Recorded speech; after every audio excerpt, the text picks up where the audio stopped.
and root causes. That is the name of this section of today's conference. So the first speaker is Avi Schleim, and he will be speaking about Zionist settler colonialism.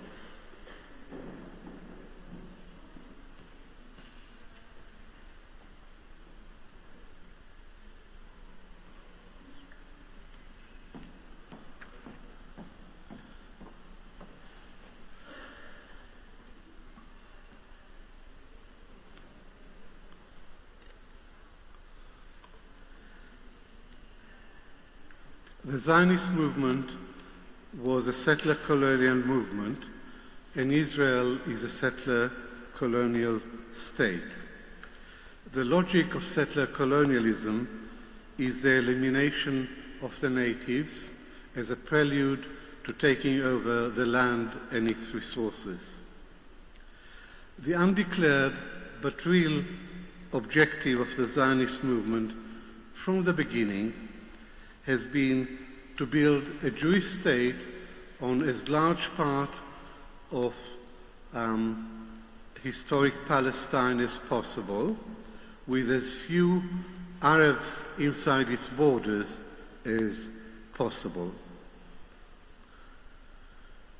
Today, Israel effectively controls 100% of historic Palestine. There is an Arabic saying that something that starts crooked remains crooked. The Zionist movement could not have achieved this amazing degree of success without the support of Western imperialism. Noam Chomsky noted that settler colonialism is the most extreme and vicious form of imperialism. For the last century, the Palestinians have been at the receiving ends of Zionist settler colonialism on the one hand and Western imperialism on the other, with Britain playing the leading part until 1948 and America playing the leading part since 1967. In 1917, Britain issued the Balfour Declaration pledging support for a Jewish state in Palestine. At that time, the Jews were 10% of the population and they owned only 2% of the land. So the Balfour Declaration was a classic colonial document which completely disregarded the rights and aspirations of the local population. Last month, Britain recognized Palestine. This was welcome, but it was pathetically little, and it was 107 years too late. The story of the British mandate in Palestine is essentially the story of how Britain stole Palestine from the Palestinians and gave it to the Zionists. The cornerstone of mandatory policy was to withhold elections, to avoid democracy, for so long as the Arabs constituted a majority.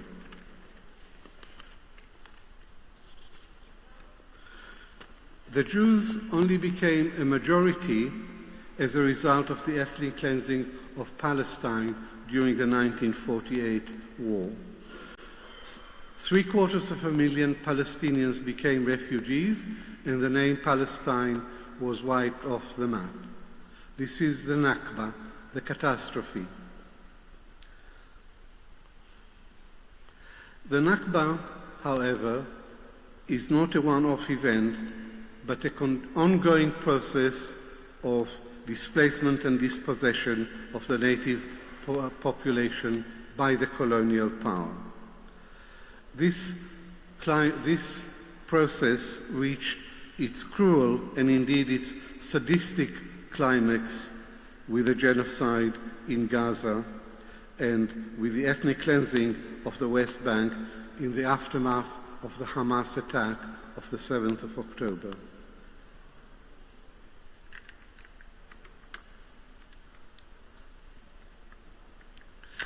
In the Arab world, Israel is widely seen as an illegitimate entity, as an outpost of Western imperialism, as a foreign body planted in the heartland of the Arab world with the intention of dividing and weakening them. This is an oversimplification of history. Nevertheless, it is true that Western support was crucial to the establishment of Israel in 1948 and to the persistence of the colonial empire beyond Israel's original lines since 1967. America is Israel's closest friend and indispensable ally. America gives Israel military aid and diplomatic protection. The problem with American support for Israel is that it is unconditional. It is unconditional. It is not conditional on respecting Palestinian human rights or international law. This is how Israel gets away literally with murder. This is why Israel can continue to act with complete impunity.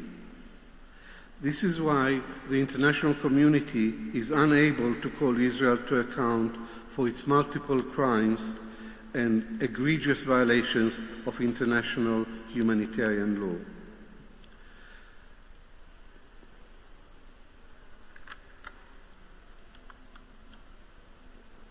Benjamin Netanyahu's current government embodies all the most negative aspects of Zionist settler colonialism. It is the most far-right, reactionary, crudely populist, messianic, overtly racist, and territorially expansionist government in Israel's history.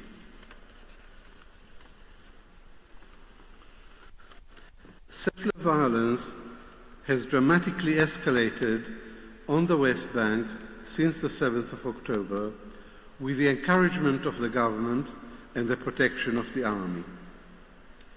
The extremists in the government openly declare that their ultimate aim is the formal annexation of the West Bank and Jewish resettlement in Gaza.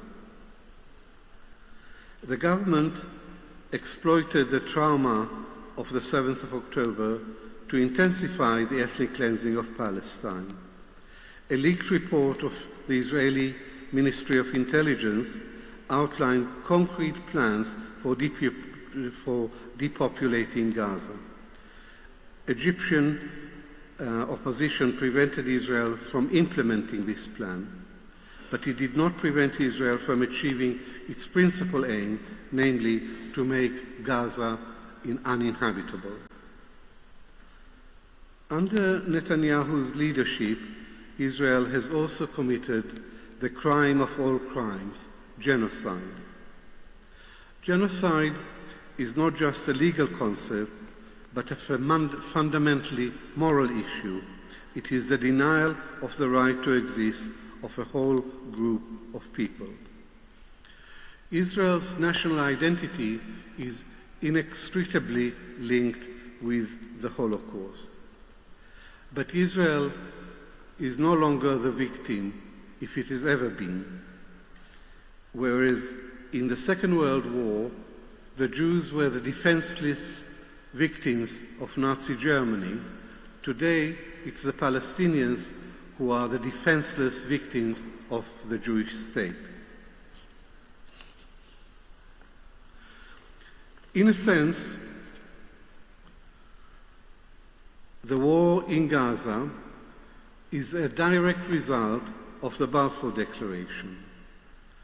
The combination of Zionist settler colonialism and Western imperialism is the root cause of the Palestinian tragedy. In Gaza, over the last 2 years, the injustice, the immorality, the inhumanity, and indeed the sadism of Zionist settler colonialism towards the native population have reached a new climax.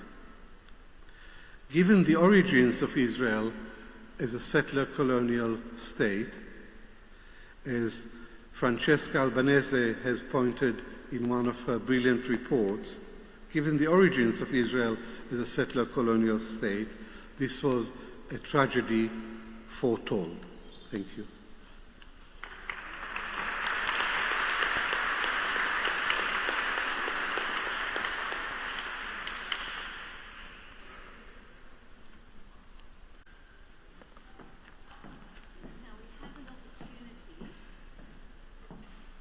Thank you very much, Avi.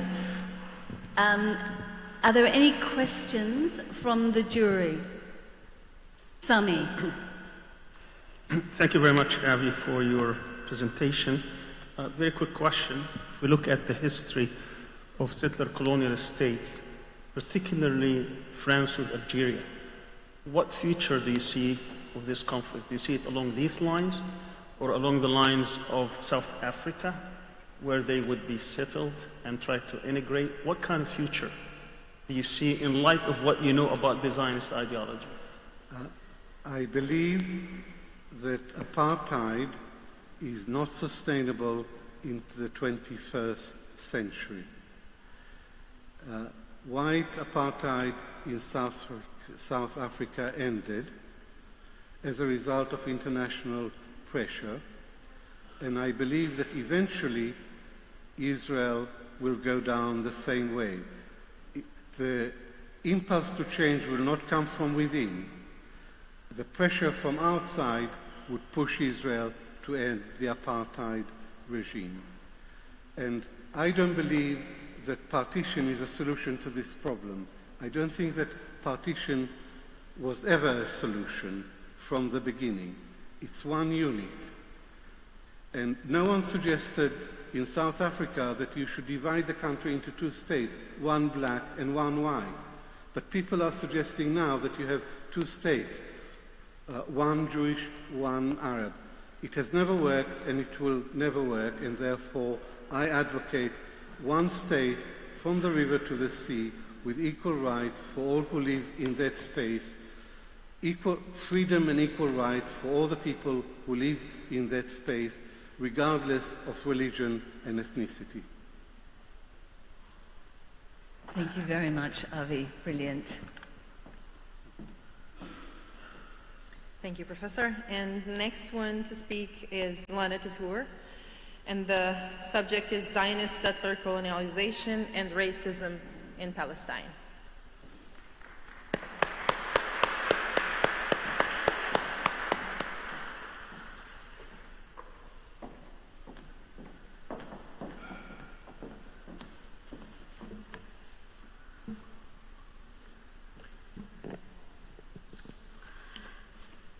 In the 10 minutes I have, I will address specifically the topic of the relationship between Zionism, race, and racism. There is a consensus in the international human rights community that Israel's actions in Gaza amount to genocide.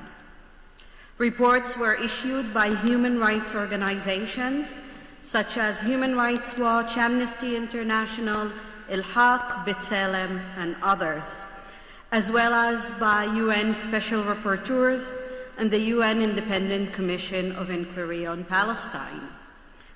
Genocide studies experts have also determined that Israel is committing genocide. This is, of course, a welcome recognition. However, while these reports and statements acknowledge the genocide and address the dehumanization of Palestinians as core element of it, they do not address Zionism as a form of racism, nor do they name and recognize Zionism as the racial ideology that drives the colonization of Palestine and the genocide in Gaza. This omission, I believe, is something that the jury should take note of and rectify. For 2 years, we have been witnessing the annihilation of Gaza. As Israel announced its genocidal campaign, Israeli officials, including at the highest levels of government, have called for a second Nakba, describing the Palestinians in Gaza as human animals, the children of darkness, monsters, Amalek to be eliminated from infant to the elderly, and evil, and I'm quoting, to be uprooted so that there will be good for the entire region and the world. Israel's Prime Minister, Benjamin Netanyahu, declared that the war on Gaza is a battle of civilization against barbarism. These statements are not aberration, nor are they momentary responses to trauma, as often portrayed in the West.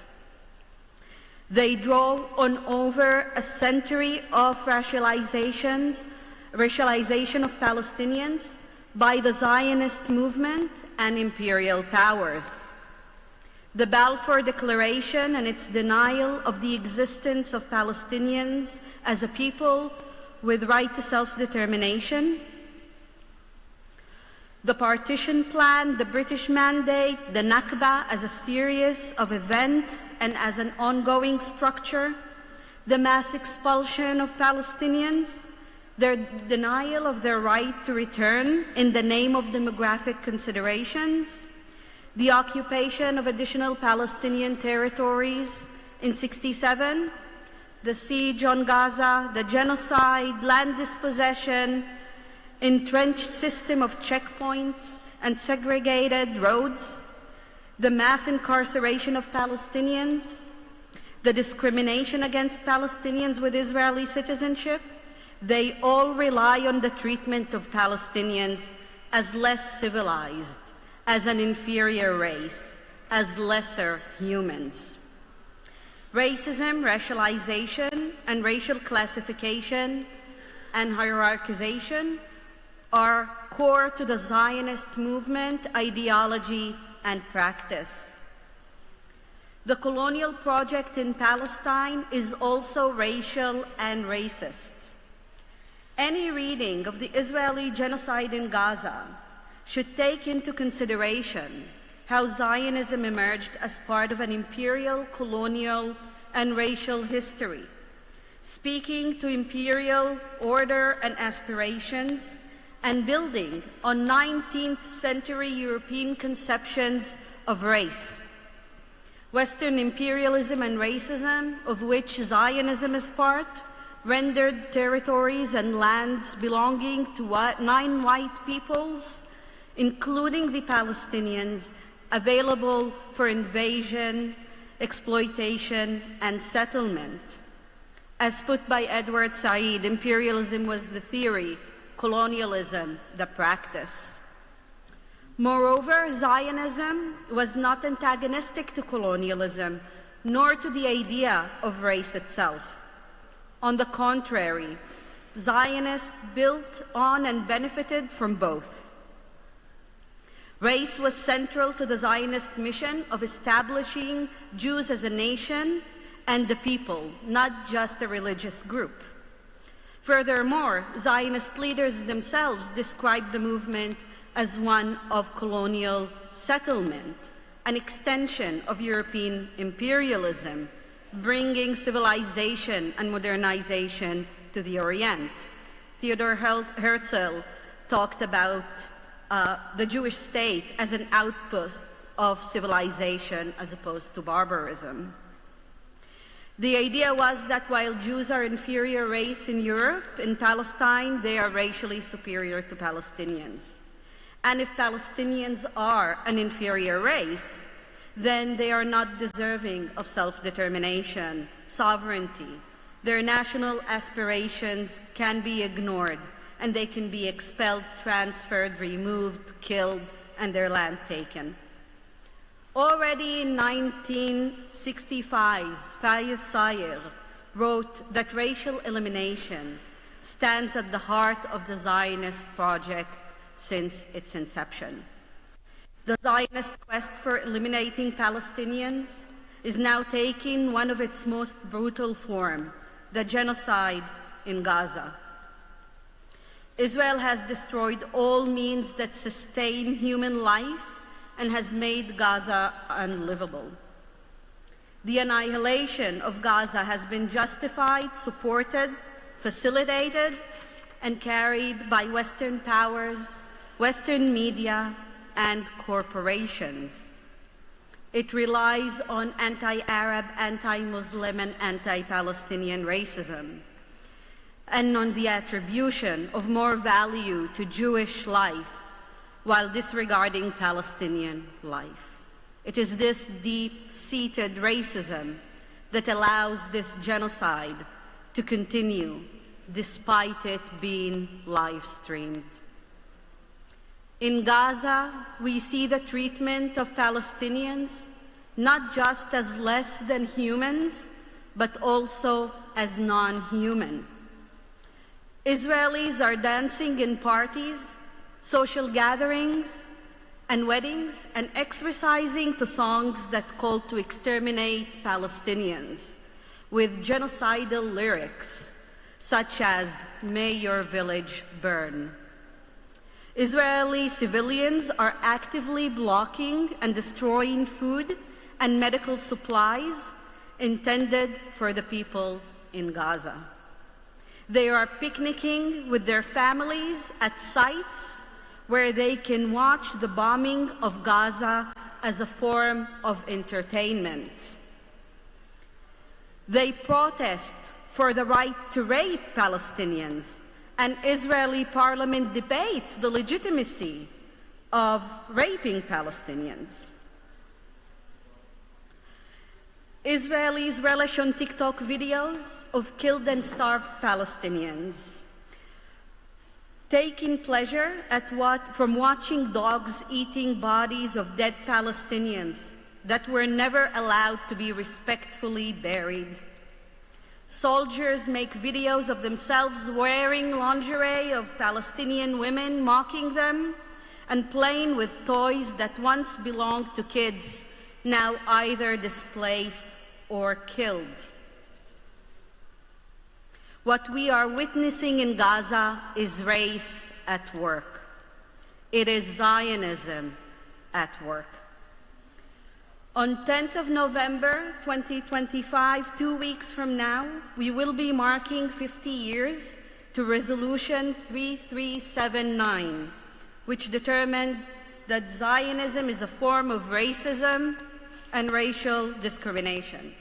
Unfortunately, in 1991, the PLO agreed to rescind the resolution, one of the greatest achievements we had, simply as a precondition to enter the negotiations that led to the Oslo Accords.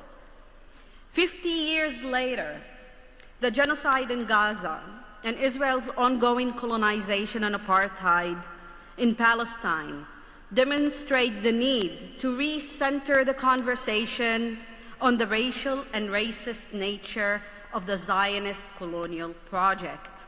As Noura Rekat powerfully writes, and I'm quoting, "Understanding the racial dimension of the Palestinian struggle for freedom, including that Zionism is a form of racism and racial discrimination, is work that is still ongoing, on the ground and in scholarship. It remains our unfinished business," end of quote. International institutions and the human rights community still insist on reading genocide as well as apartheid as divorced from Zionism.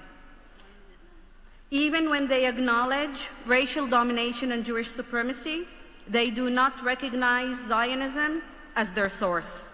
It remains the unspoken taboo. Justice and accountability for Palestinians demand that we address this. Settler colonialism, apartheid, and genocide do not exist outside the grammar of race, which in Palestine is the grammar of Zionism.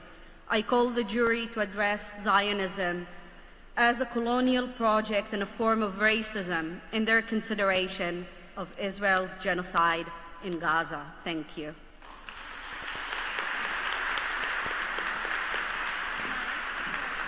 Thank you. I'll just wait and see if the jurors have any questions. Yes. Christine, you have a question. Thank you very much for that very powerful presentation. You described correctly Zionism as a colonial settler project grounded in 19th century views of coloniality, racism, etc. In so many other areas, that has been discredited, and we have moved on, I hope, in our ideas of racism. So why does it still persist here? Why have we got this historical continuity without it being broken? Very big question. Thank you. Sorry? Can you repeat the question, Oh, Christine? I'm sorry. Can I repeat it? But into the microphone. Yeah, sorry, was it not into the mic sufficiently? There was a horrible echo, which is why I was trying to come away from it. The concept of Zionism as a colonial racist ideology, dating from at least the 19th century European views of colonialism, is clear.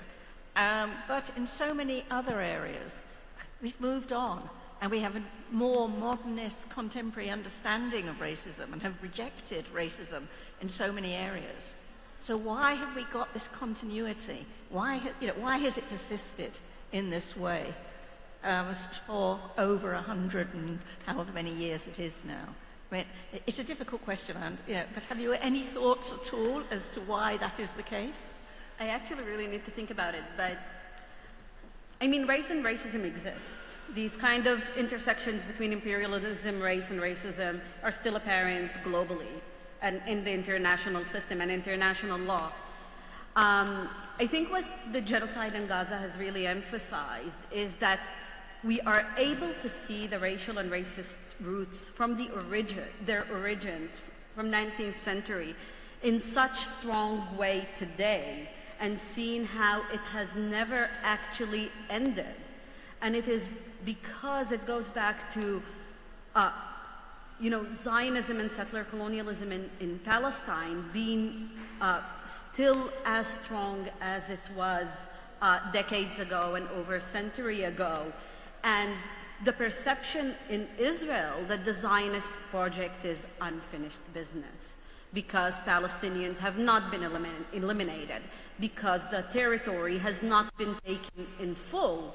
And in Gaza, with the annihilation, and the attempts to justify the annihilation, we saw this kind of crude racial discourses and frameworks and conceptions put at play in a very visible way and without any shame.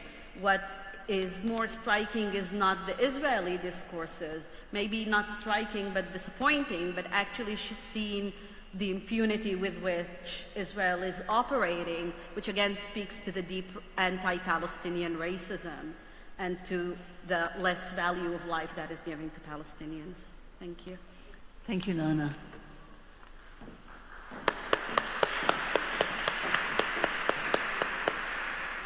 Thank you, Professor Tatour. And now it's time to hear Mr. Jeff Halper, Crimes Against Palestinian People, Indicting Zionist Settler Colonialism is subject that Mr. Jeff Halper will be speaking about.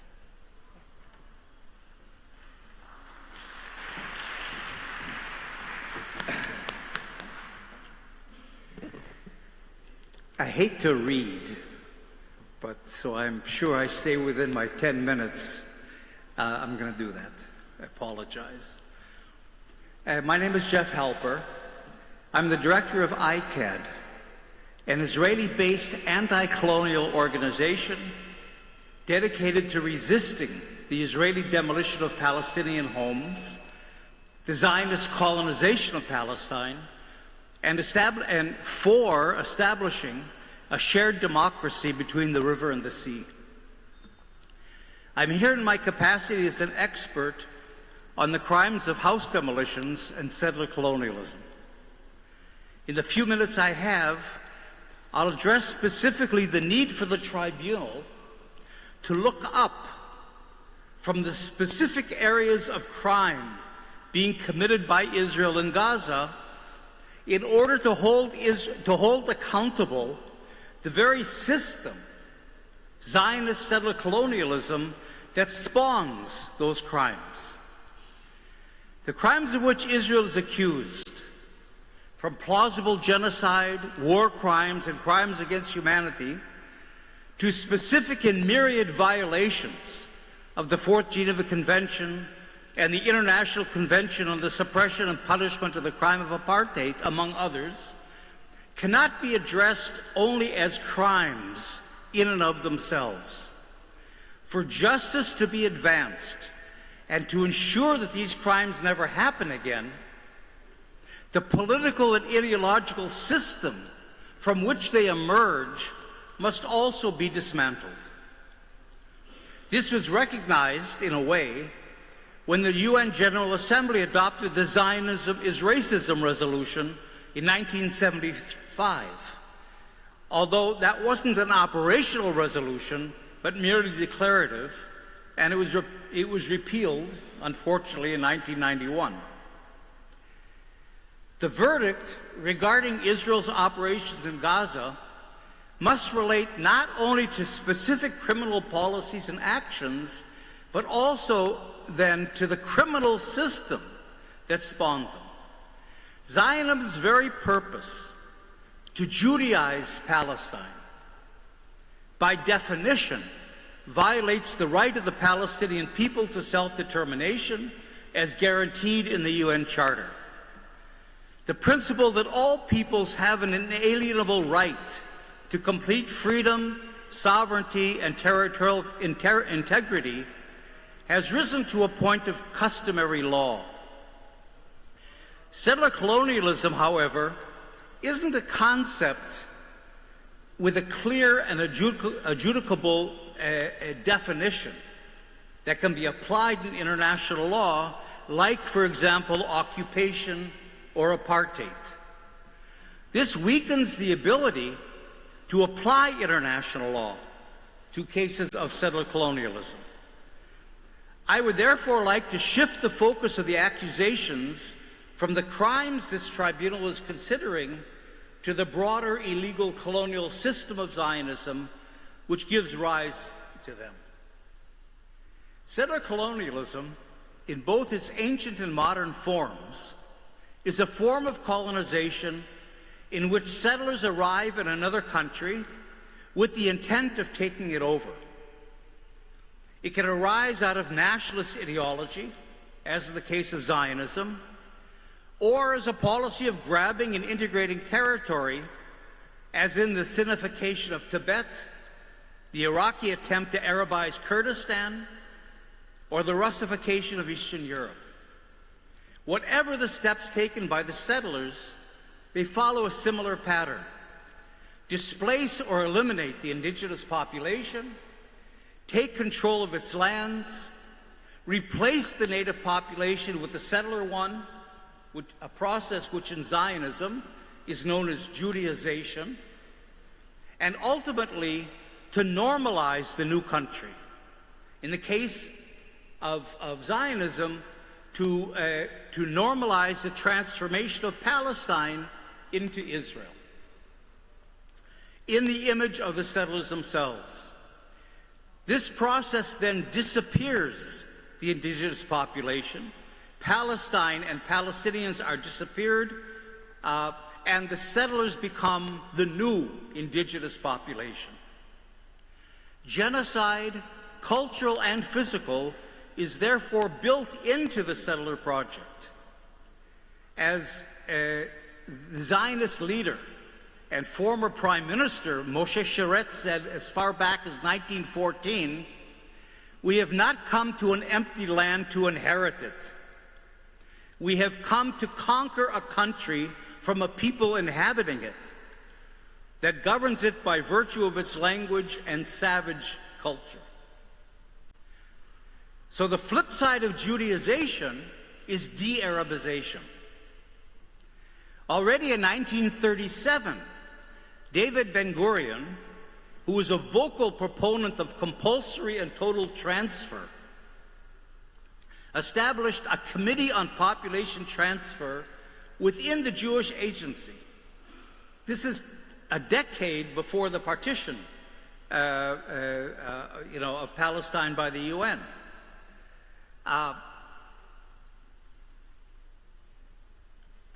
And the whole idea of transfer was given its best expression by Joseph Weitz, who was the director of the Jewish National Fund's Land Settlement Department before 48.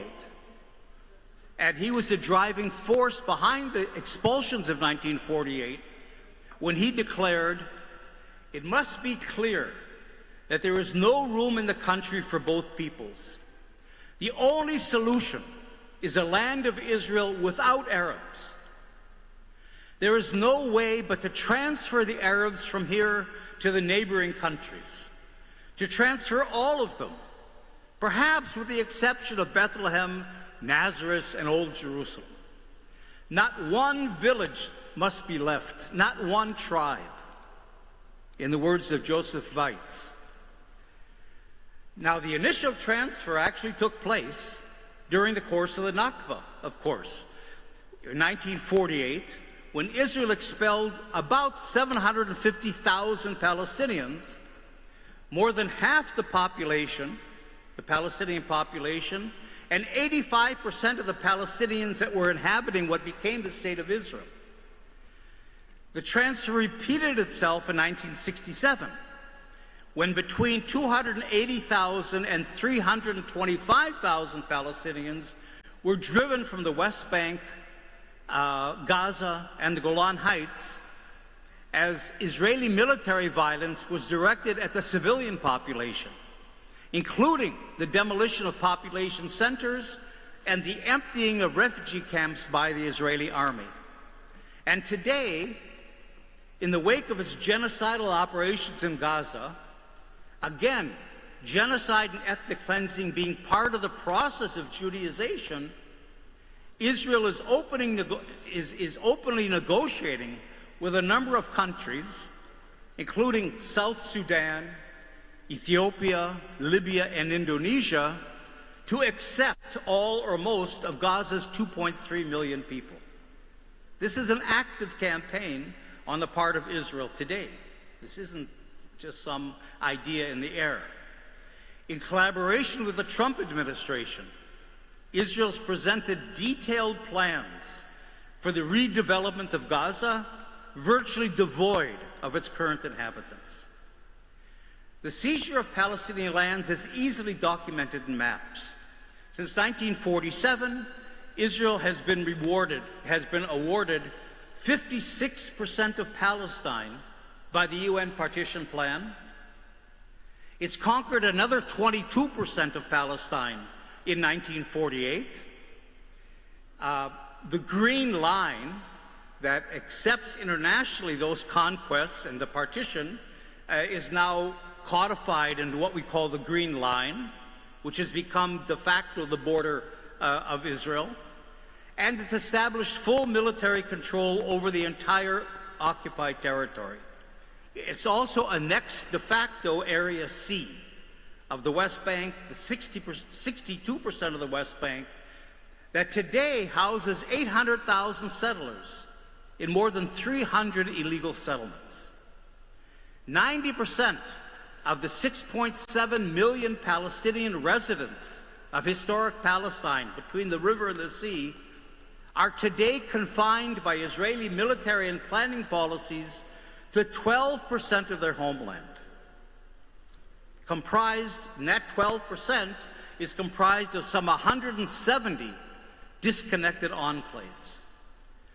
The loss of their country, their lands, and attempts to erase their culture and their very presence from Palestine compels the Palestinians to resist. And since resistance is therefore built into settler colonialism, Zionism cannot achieve its goals, normalizing its violent Judaization of Palestine, without pacification, without breaking all Palestinian resistance. That is the political background and the purpose behind the assault on Gaza. Pacification. Eliminating all resistance among an entire population must by necessity then shade into genocide. The principle of distinction between combatants and non-combatants, fundamental to the rules of warfare, can't be obeyed if the entire colonized population is engaged in resistance. Even non-violent resistance, like building homes on one's own land without a permit. But because the native population must be displaced and pacified for the settler project to succeed, Israel can't refrain from committing war crimes and crimes against humanity. All this compels the tribunal, in my view, to hold the very system of Zionist settler colonialism accountable, in the understanding that the system is illegal in international law by its very nature and purpose, and the fact that it is the source of the crimes the tribunal is investigating. I appeal to the members of the jury to do so.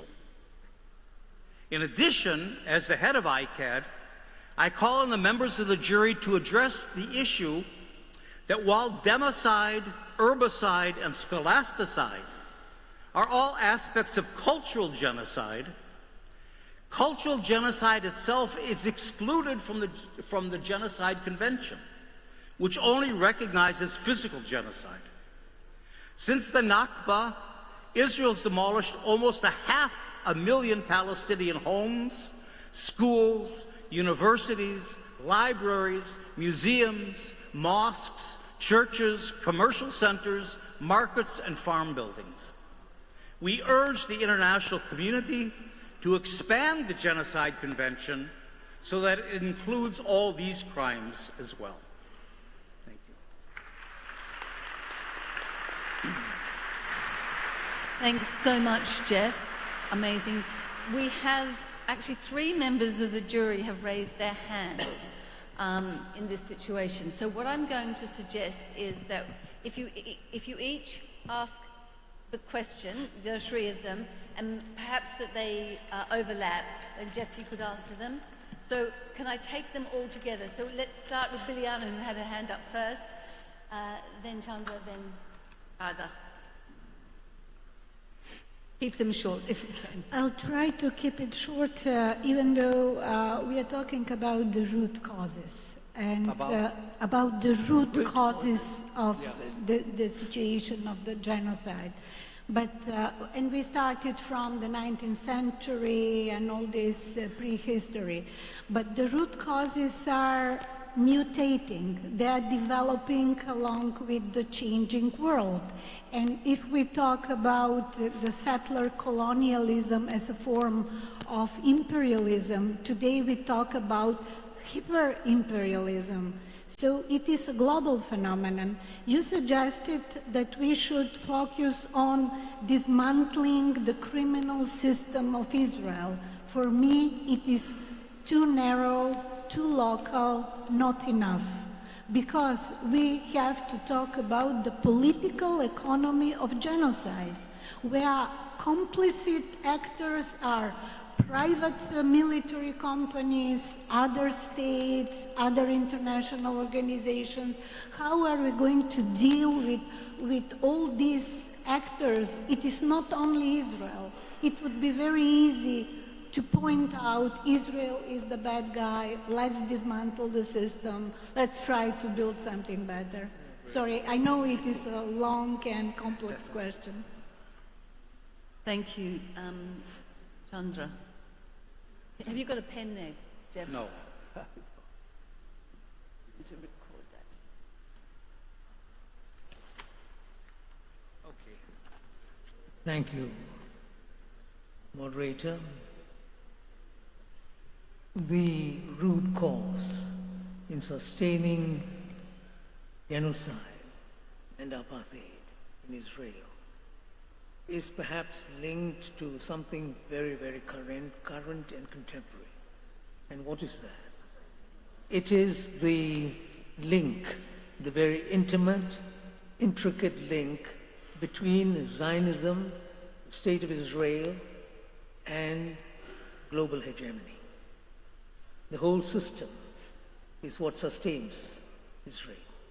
Don't forget that when Israel was established, there were statements made by American leaders and others who had openly admitted that if there wasn't Israel, they would have created an Israel. Why? Because of the strategic importance of that part of the world, the only part of the world where three continents meet, the great waterways, and at that point, the beginning of the discovery of oil and gas in that region. They needed a state that would play a particular role. And they'd already begun to see, at the end of the 19th century, the rise of nationalism in various parts of the Arab world. They wanted a partner, tool, an agent that was much more reliable. And they created Israel for that reason. So the link with global hegemony is extremely important. And I cannot see Israel becoming a normal state. I cannot see genocide ending and all the other dimensions of this terrible conflict coming to an end without global hegemony coming to an end. That, to my mind, is the root cause. Thank you. Thank you, Chandra. And Radha.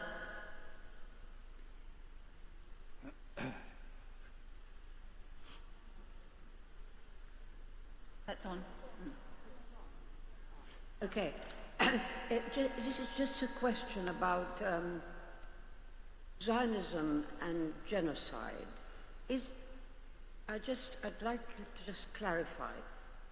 Is genocide an inherent part of Zionism, or is it the case that Zionism, as you've explained, aimed to get rid of the population, not necessarily by killing them? If they had just got up and left Palestine,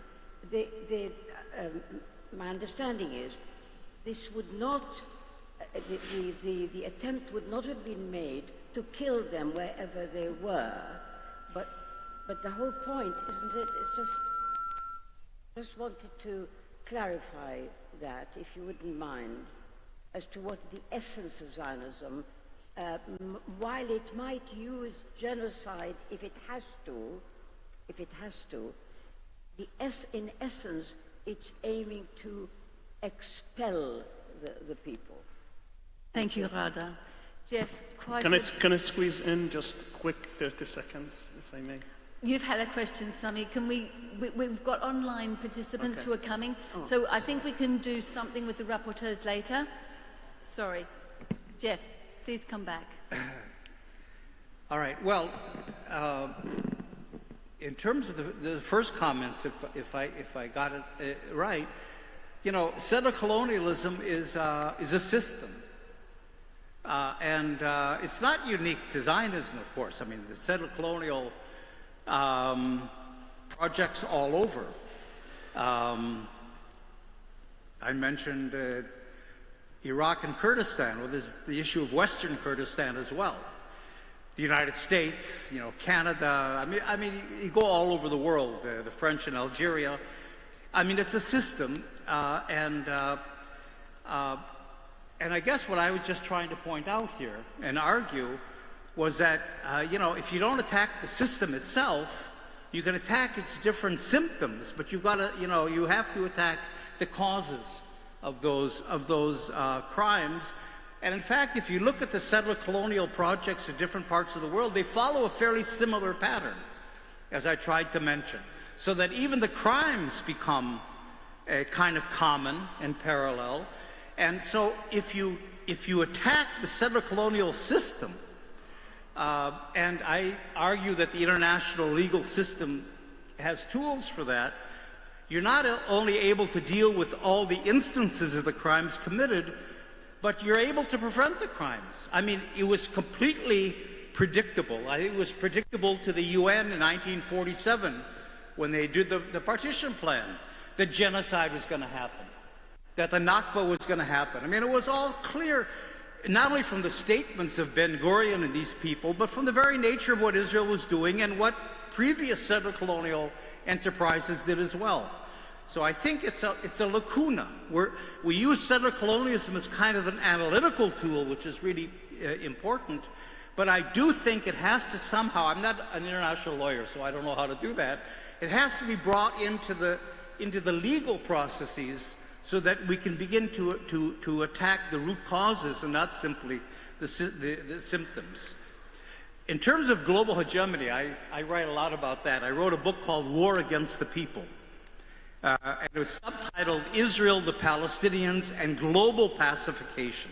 I talked about the pacification of Gaza, but Israel, in a sense, on the basis of what I call the Palestinian laboratory, you know, its 130-year war against the Palestinian people has developed tactics of population control, technologies of repression, surveillance, and weapons, you know, for wars against the people that countries don't have.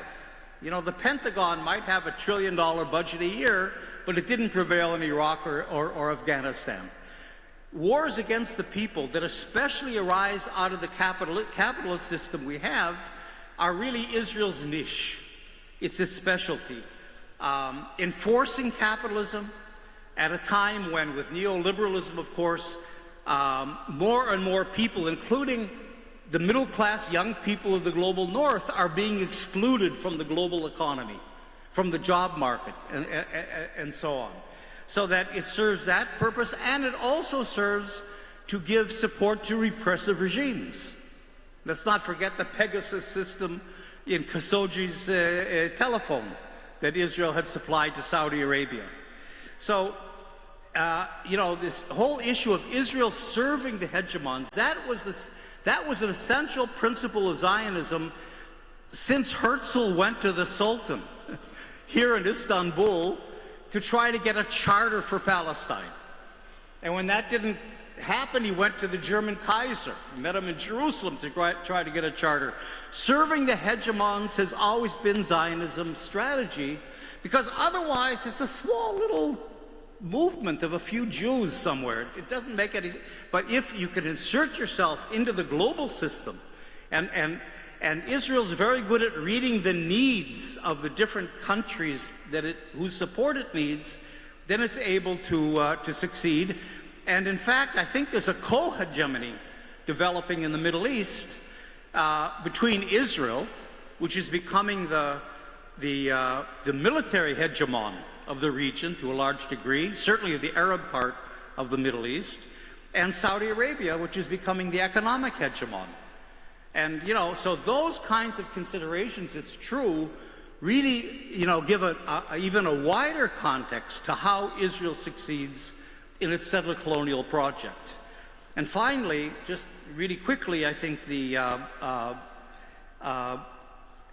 genocide, that's what I was trying to argue in this presentation. The genocide isn't only physical genocide.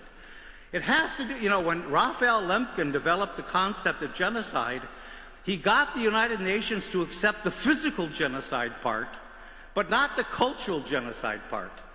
But cultural genocide also prevents peoples from reproducing themselves. If they don't have land, if they're expelled, if they're scattered, if they're oppressed, they can't, if they're diseased, they can't reproduce themselves. So that part of genocide should be that should be a campaign of ours to expand the Geneva Convention, so that genocide can mean killing a population, which Israel has done, and also expelling them, you know, which Israel has done in mass, and also marginalizing them, which is what Israel is doing in terms of, like I said, confining the Palestinians to 12% of their country today. And I'll end on this, that Israel really has given the Palestinians, this is reflected in this, a very stark option of three things. Israel has said to the Palestinians, you submit to us. If you recognize this country as a Jewish country from the river to the sea, and you submit, and you know your place, and you shut up, and you stop resisting, of course, we'll let you stay. So in a sense, submission is also kind of a part of this genocidal, or get out. Israel says to the Palestinians, you're living in a prison. You're in a prison. But the back door is open. Go out, however you want to go out, and go settle somewhere else, or die. And I think that's the message of Gaza especially. Submit, leave, or die. And those are the, I think, different aspects of genocide, and we shouldn't reduce genocide only to the physical wholesale killing of a people. Thank you very much, Jeff.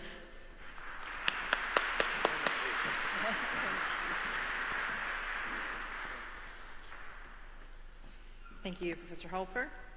And now we will continue with the online sessions, and apologies for a bit of a delay, considering we have had these discussions right after the speaking of previous speakers. So, apartheid as a denial of self-determination. Rania Mkareb will be speaking about this. Rania, do you hear us?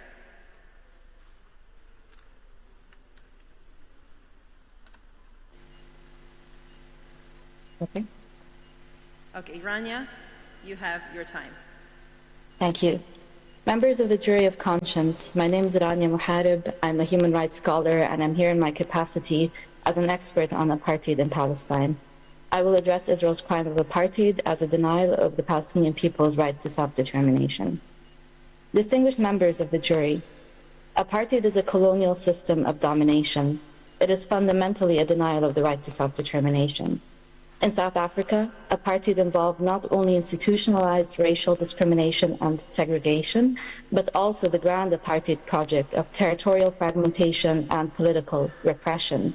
It was understood as a denial of self-determination against which the General Assembly affirmed the legitimacy of people's struggles for independence, territorial integrity, national unity, and liberation. Through efforts of the anti-apartheid movement in South Africa, apartheid was enshrined as a crime against humanity in the 1973 Apartheid Convention and the 1998 Rome Statute of the International Criminal Court.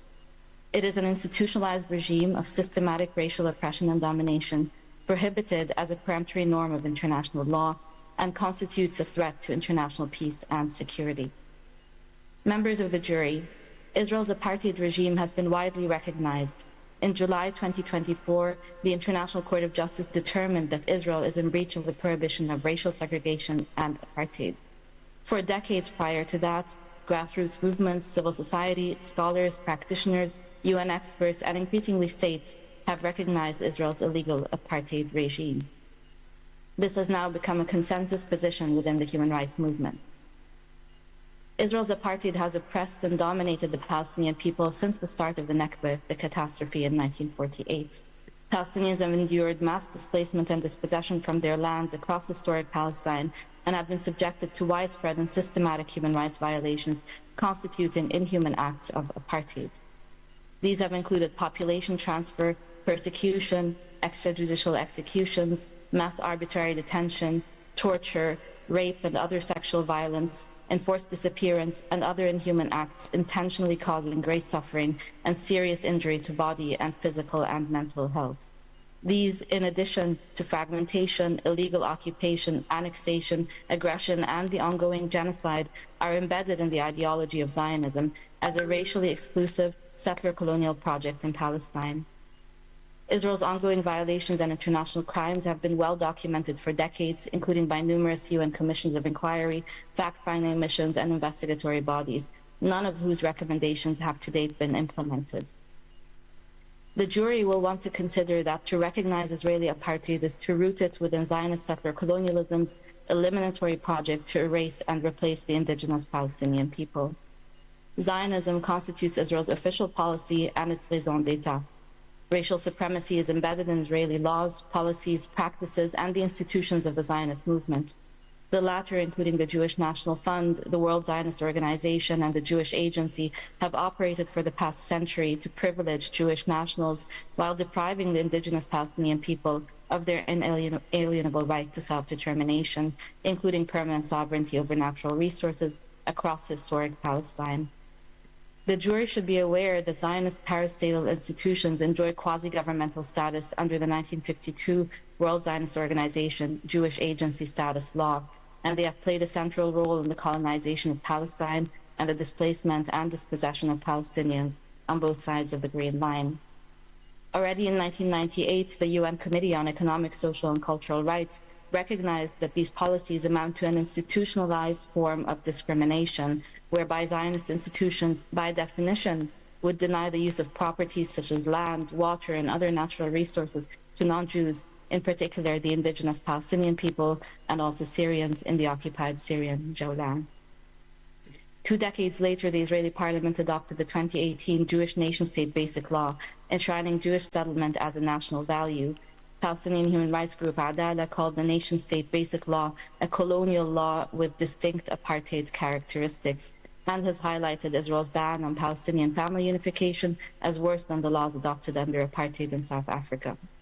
Similarly, South African jurist and former UN Special Rapporteur on Palestine, John Dugard, considered already a decade ago that Israel's crimes are, quote, infinitely worse than those of apartheid South Africa.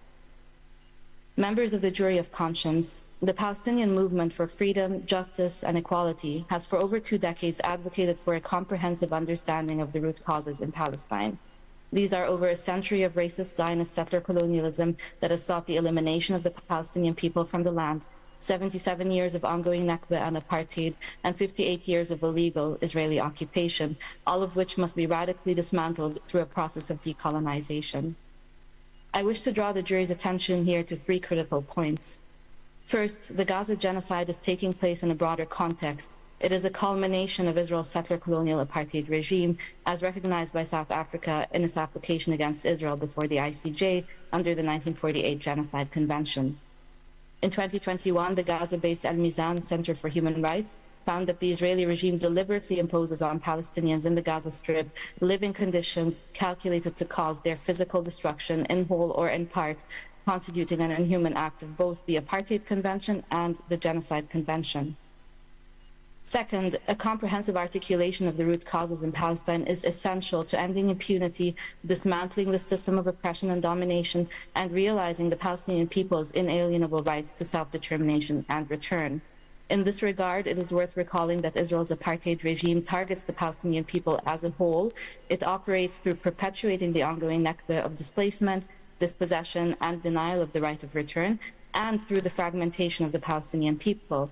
In the Gaza Strip, under illegal siege, blockade, and enduring the ongoing genocide, in the occupied West Bank, including Jerusalem, in 1948 Palestine, and in forced exile. The jury may recall that in 2011, the Russell Tribunal on Palestine concluded that, and I quote, Israel's rule over the Palestinian people, wherever they reside, collectively amounts to a single integrated regime of apartheid, end of quote. Despite this, Israel's apartheid has often been addressed in a piecemeal manner, focusing only on some areas of Israeli control rather than the nature of the Israeli regime as it targets the Palestinian people as a people.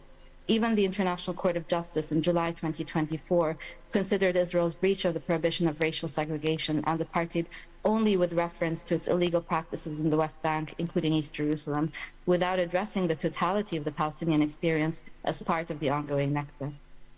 Third, and finally, recognition of Israel's illegal apartheid regime necessitates the activation of international justice and accountability mechanisms. Indeed, Palestinian human rights organizations first advanced the apartheid framework in order to trigger international responsibility and to end the ongoing Nakba. Third states have a legal duty not to aid or assist in the maintenance of this illegal situation and to cooperate to end it through lawful means, including through sanctions, arms embargoes, and other effective measures. Perpetrators must be held accountable, while institutions, including companies, universities, sporting and cultural associations, must fully and immediately divest from and cut ties with Israeli apartheid and genocide. These measures are long overdue and have been advanced by the Palestinian movement for freedom, justice, and equality as the most meaningful forms of solidarity with the Palestinian people. Global civil society has also demanded for over 2 decades the reactivation of the General Assembly's anti-apartheid mechanisms, comprising the UN Special Committee Against Apartheid and the UN Center Against Apartheid, to direct global efforts toward the dismantlement of Israel's illegal apartheid regime. To conclude, Israeli apartheid operates as a tool of Zionist settler colonialism, both of which must be radically dismantled if the inalienable rights of the Palestinian people are to be realized. At the forefront of these are the right to self-determination and the right of return of Palestinian refugees and displaced persons to their homes, their lands and properties, of which they have been illegally and violently displaced and dispossessed ever since the start of the Nakba. I thank you. Thank you very much, Rania.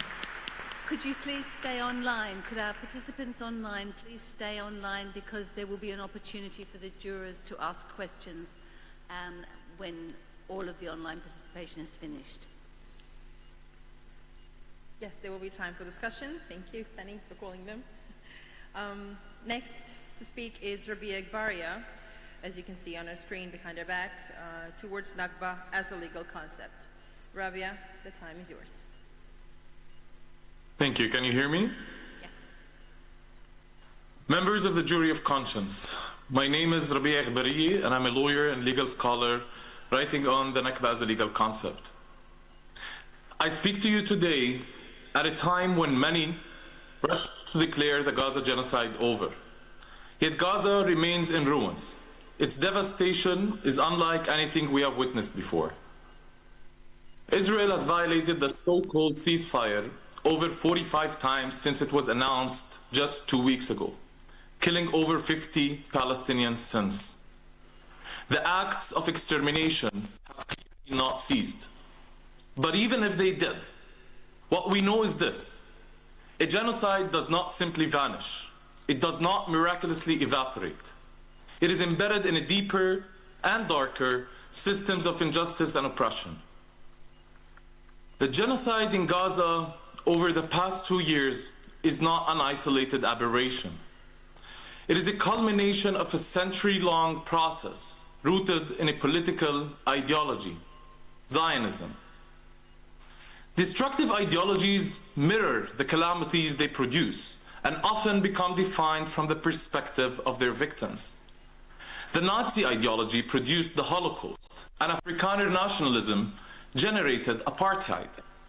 Both ideologies are inseparable from the atrocities they committed. This jury may want to ask, what has Zionism birthed? We live in a world where Zionism is often publicly celebrated, bragging about the creation of a Jewish state in Palestine, while the victims of this very project are ignored and their suffering rendered invisible. Yet Palestinians have named this violence of Zionism for decades, Nakba. Meaning catastrophe in Arabic, the term Nakba is often used to refer to the mass expulsion of over 750,000 Palestinians in 1948, when Zionist militias looted and destroyed over 500 cities and villages in their brutal campaign of ethnically cleansing Palestine. But the 1948 Nakba has undergone a metamorphosis. It has evolved from an event of mass expulsion and land theft into a brutally sophisticated structure of oppression. On one hand, the Nakba dispersed most Palestinians outside Palestine, while denying them their right of return. On the other hand, it concentrated the remaining Palestinians in ever-shrinking and militarily controlled territories, subjecting them to the differential kinds of violence. For those expelled, refugeehood has become a form of permanent exile. For those who managed to remain within the territories Israel claimed, 19 years of military rule followed, marking the beginning of institutional subjugation and second-class citizenship. For those in the West Bank, the Gaza Strip, Jerusalem, or the Syrian Golan Heights, the extension of the Israeli occupation in 1967 has brought about further displacement and decades of military domination, imposing divergent realities on each of these locales. Gaza specifically is home to 2 million Palestinians, the majority refugees or descendants of refugees expelled in 1948. Their confinement in this small strip of land is not accidental. Their siege for 17 years before the current genocide is a continuation of Nakba's logic, premised on the denial of their inalienable right of return. What we must consider today is this: even if the genocide in Gaza ends, the Nakba continues. For every household, there is a Nakba story. For each refugee, a stolen home. It is precisely in this moment of suffocating absence of words, it is when language fails to capture that this end is not really an end, that a ceasefire is not a synonym for freedom. It is now that we must turn to name the Nakba in all its continuity. Simply put, the Nakba never ceased, and the genocide in Gaza is inextricable from this ongoing Nakba. Members of the jury, the Nakba was born in 1948, the same year the Genocide Convention went into effect and the same year that apartheid was institutionalized in South Africa. Yet the Nakba remained the forgotten sister of both genocide and apartheid, two crimes against humanity that, in contrast, gained global recognition. I am here to remind the jury that this absence of Nakba in law is not neutral. It is complicit.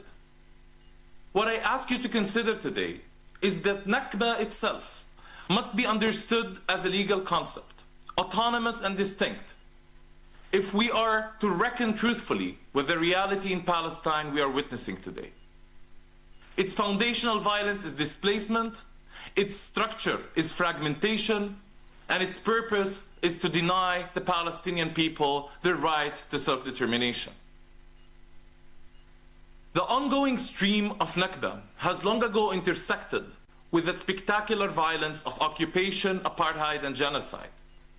From the acts of ethnic cleansing carried out in 48 to the military rule of Palestinians inside Israel between 49 to 66, to the extension of the military rule to the West Bank, Jerusalem, Gaza, the Golan Heights in 67, to the Sabra and Shatila massacres of 1982, massacres that the global majority in the United Nations recognized then as acts of genocide.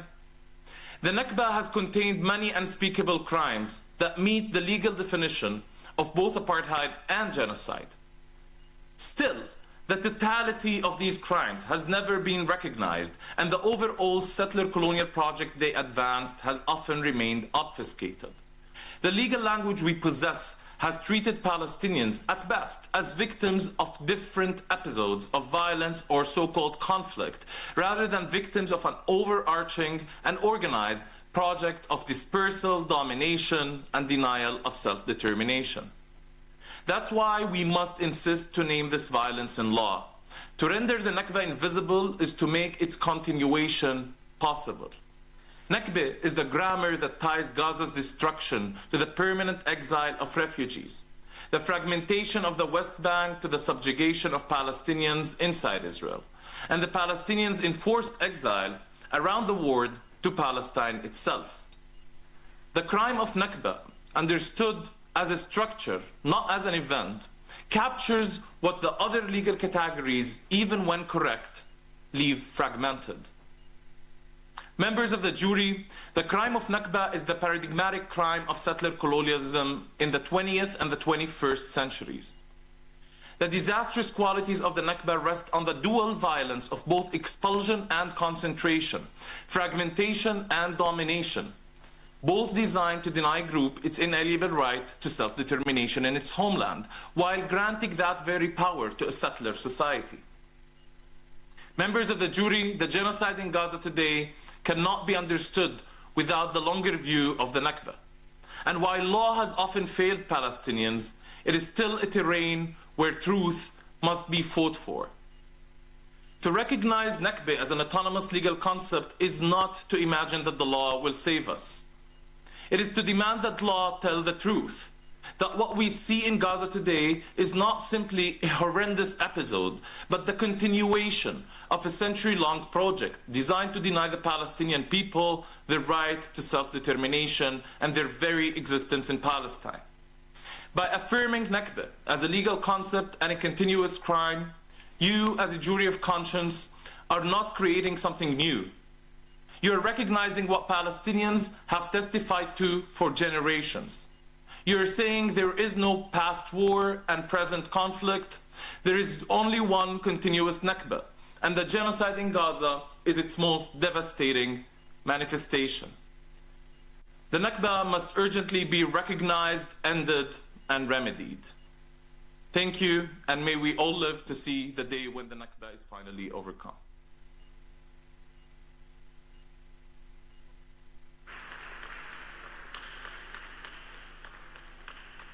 Thank you, Mr. Igbaria. Next is Mr. Yanis Varoufakis, Capitalism and Related Structural Dynamics Behind the Genocide. Mr. Varoufakis, do you hear us? Yes, I do. Thank you. Okay, thank you. The time is yours. My name is Yanis Varoufakis. I'm an economist, a politician, and an activist representing Greece's Mera25 party, as well as the pan-European radical movement DiEM25. And I'm here in my capacity as an expert on the manner in which capitalist dynamics are fueling and reinforcing the genocide of the Palestinian people. Today, with a view to assisting the jury to reach an informed verdict, I shall address the economic forces underpinning the complicity of global capital in initially the ethnic cleansing of Palestinians and more recently their genocide. The jury should want to keep in mind that genocide pays, and I shall be arguing later, it pays a great deal more now that a new form of capital has evolved and is involved in the execution of genocide. To begin, the jury should want to acknowledge that capitalism thrives on human misery and in sheer destruction. There is therefore no great paradox in the fact that at a time when demand for goods and services, production, and consumer confidence are falling precipitously in Israel, nevertheless, at this very same time, the Israeli Stock Exchange not only did not fall since the Gaza genocide began, but in fact it rose by more than 160%. This reflects the underlying political economy of occupation, and in particular, the manner in which thousands of Israeli companies are intertwined with American, European, Korean merger corporations, as well as one large Brazilian company, shamefully, including the world's weightiest financial conglomerates, all that comprising an international network that kicked into overdrive after October 2023. The moment the Israeli defense budget doubled, it crowded into Israel's financial circuits large investments and therefore enablers of its killing machine. For more detailed information on this, the jury should take into account the excellent report to the United Nations published by Francesca Albanese, the United Nations Special Rapporteur on the occupied Palestinian territories. Francesca's report is entitled From Economy of Occupation to Economy of Genocide. Of course, none of this is new, per se. History teaches us that economic interests have been key drivers and enablers of colonial enterprises, and often of the genocides they perpetrated. The corporate sector has been intrinsic to colonialism since its inception, with corporations beginning with the Dutch and the British East India companies, historically contributing to the violence against, the exploitation of, and ultimately the dispossession of indigenous people and lands, a mode of domination known as racial colonial capitalism. Israel's colonization of the occupied Palestinian lands could not have been an exception. The jury should be aware of the manner in which Palestine today demonstrates all three phases of colonial expropriation. First came the phase of unsophisticated, brutalist expropriation, the brutal plunder of land and the conversion of indigenous people into either refugees or, more likely, cheap and even slave labor. That phase, which led to the rise of capitalism in the 18th century, has been evidenced in Palestine at least since the Balfour Declaration, and much, much more so during and in the aftermath of the Nakba. Palestinian land was brutally expropriated, and the Palestinians either turned into refugees or encased in Bantustans, which ended up, until at least the Second Intifada, providing cheap labor to the colonizers. Now, turning to the second phase of modern colonialism, also known as neo-imperialism, that did not so much concern the plunder of land as it was intended to secure markets for the surplus commodities produced in the capitalist metropolis, commodities that the capitalist metropolis could not absorb domestically due to insufficient domestic demand. The neo-imperialist dimension also made its appearance in Palestine in connection to the plight of the Palestinian people, as Israel began to absorb massive quantities of weaponry imported from the United States, from Germany, from the United Kingdom and elsewhere, imports into Israel that contributed significantly to the aggregate demand of the exporting countries. More recently still, the Israeli arms manufacturers have managed to enter this game as exporters by exporting high-tech weaponry tried and tested on the Palestinian population, exporting those technologies to foreign countries, including, shamefully, to my own country, Greece, but also to Arab countries too, let's not forget that. And that brings me to the third phase of contemporary capital accumulation, feeding expropriation at home and colonialism abroad. The phase which I like to refer to as the techno-feudal phase, a phase underpinned by the accumulation of a new radical form of capital, which I've called cloud capital. War, ladies and gentlemen, was always lucrative. Arms dealers made fortunes from supplying weapons to the highest bidder. Indirectly, all sorts of capital, including capital that produced consumer goods, accumulated faster at times of war and destruction. But in this techno-feudal age, phase that I'm referring to, cloud capital, this new radical form of capital, accumulates new powers in the battlefields. How? Directly by improving its algorithms' capacity to understand and to manipulate humans. Nothing helps cloud capital improve its efficiency than the real-time experience of monitoring and manipulating the behavior of combatants, of target selectors, those people in the military who select targets, of the politicians that enable these target selectors, and yes, tragically, of the population targeted for annihilation. The jury will want to note that cloud capital is a network of machines comprising smartphones, tablets, servers, algorithms, a network of machines which does something remarkable.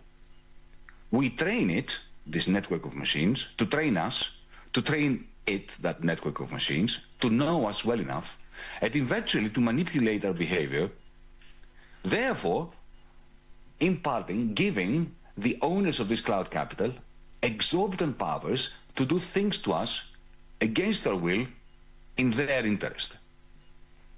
In this context, the jury should want to take into account the fact that no country in the world has given as much access to a population's biometric data as Israel has given, let's say, to a company like IBM. And since the Gaza genocide began, Microsoft, Amazon, Alphabet, that is Google, and Palantir, let's not forget Palantir, have been expanding their cloud capital penetration at a breathtaking pace. Face recognition software, target selection algorithms, and automated execution systems are being tested in real time, at will, and with fewer ethical constraints than in the case of experiments on laboratory rats.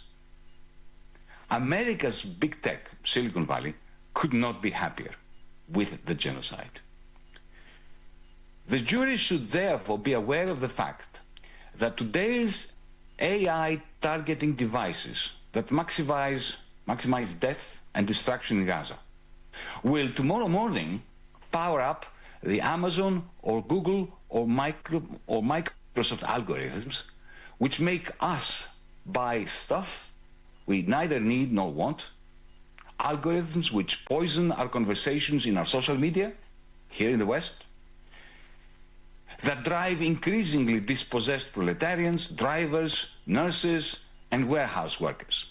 In other words, I call upon the jury to note that what is happening in Palestine, the unfolding ethnic cleansing in the West Bank, East Jerusalem, the genocide in Gaza, is totally intertwined with the forms of exploitation and the toxification of our social milieu in the rest of the world. In this sense, yes, our freedom in the rest of the world is certainly connected with the liberation of Palestinians from colonialism, expropriation, fear, and manipulation. To conclude, I would like to thank the jury for its important work and to implore its members to pay attention to the manner in which capitalist dynamics, especially the capitalist dynamics underpinning the reproduction of cloud capital, the way that these dynamics are fueling and reinforcing the genocide of the Palestinian people should be a significant part of your deliberations. Thank you.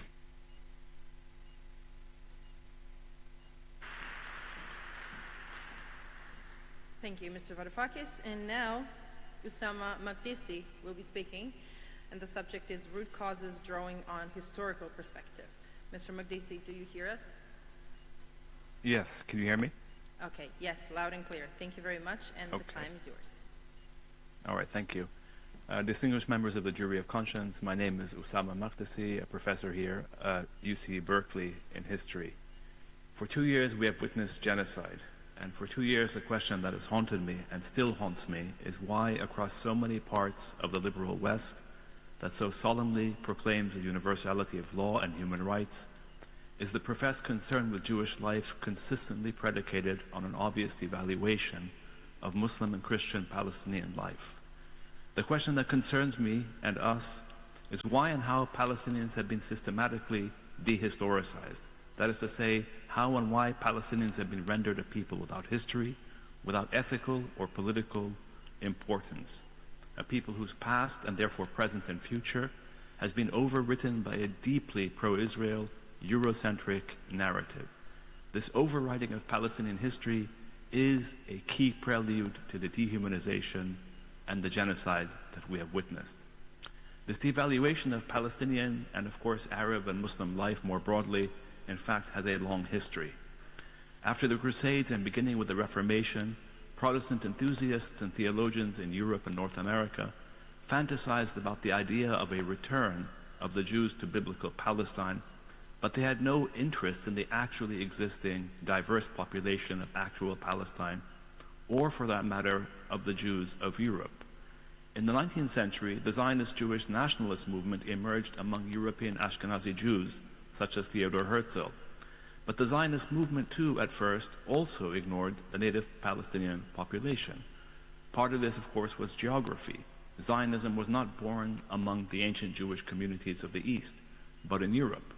Its leaders were not Arab or Eastern or Sephardic Jews, but European Ashkenazi Jews.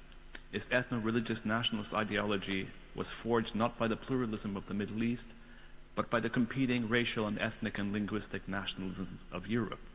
The racial anti-Semitism of the West, that was one of the main catalysts for European Jewish nationalism, was alien, of course, to the rhythms of religious difference and coexistence, so familiar to the diverse inhabitants of the Ottoman Islamic East. As Avi Shleim and Lana Tatur have just explained to you, the Zionist project developed as an openly colonialist project in an era, in the 19th century, when European empires routinely segregated humanity into a hierarchy of superior and inferior races.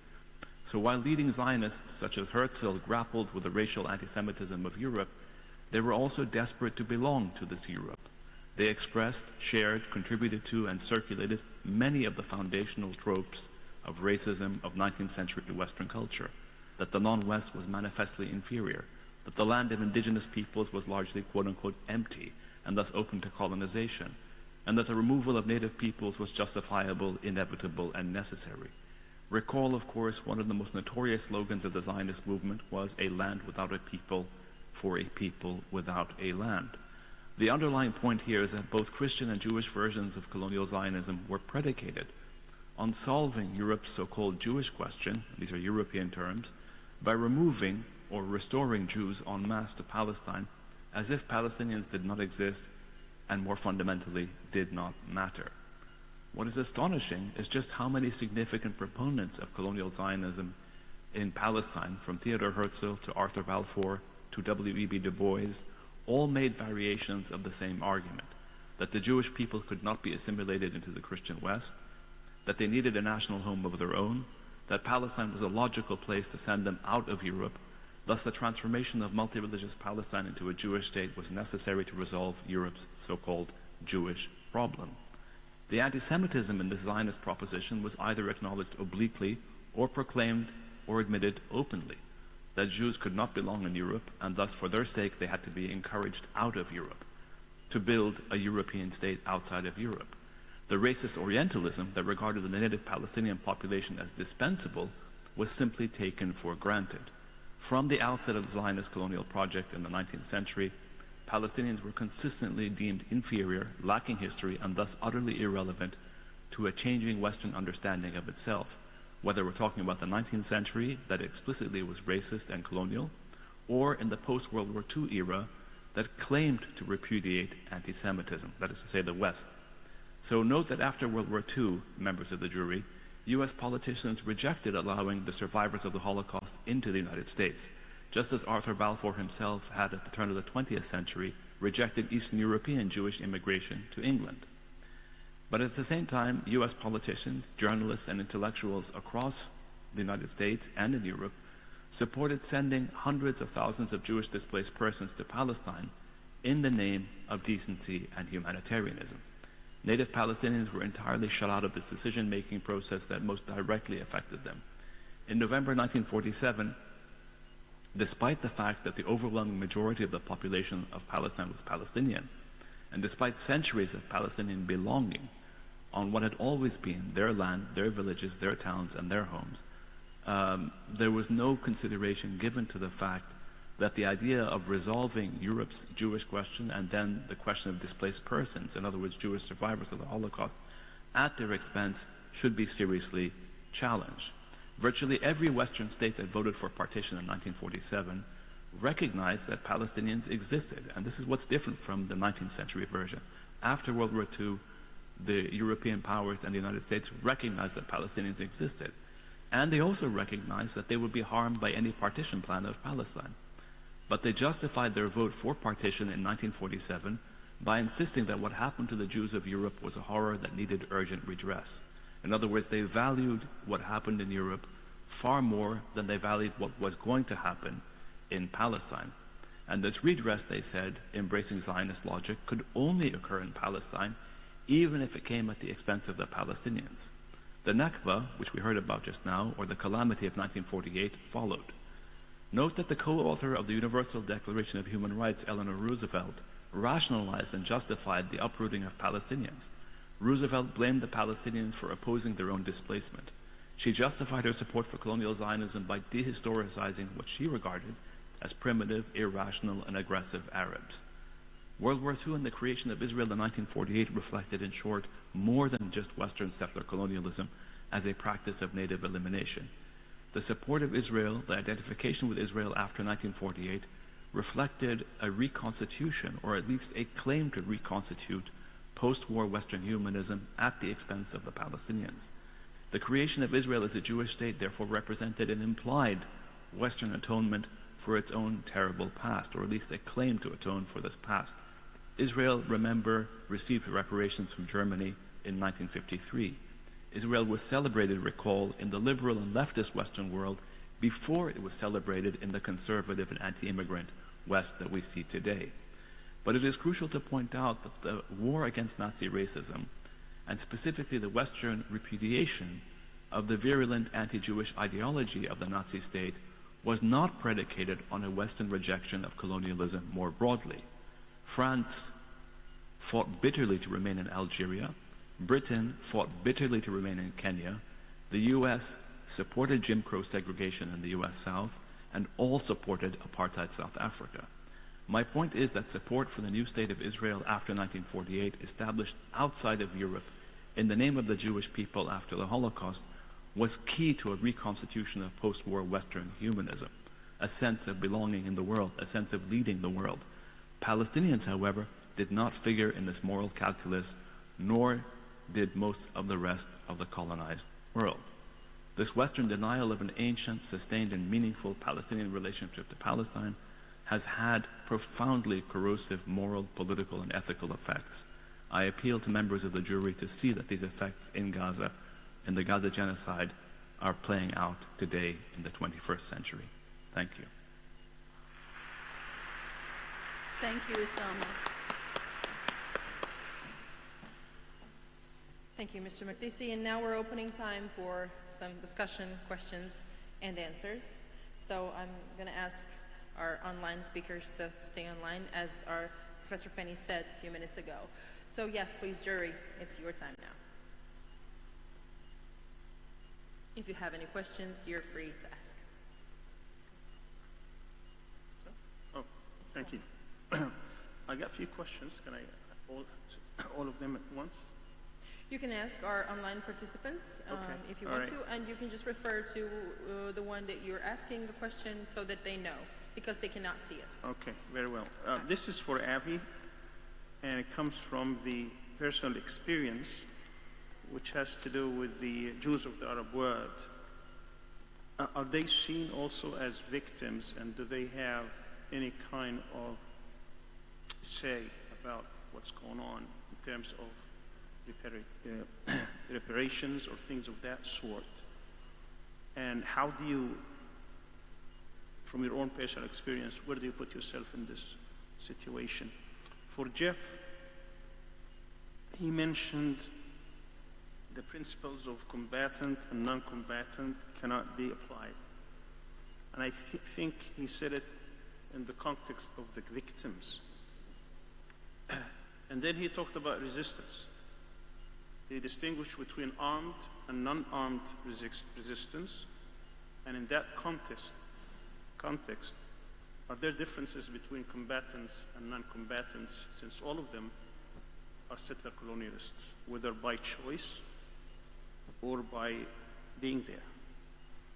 For Mr. Yanis Varoufakis, I wonder if he can answer this question about when you are a victim of a system and you're being exploited economically, is there a way that the victims can disengage, economically speaking, from their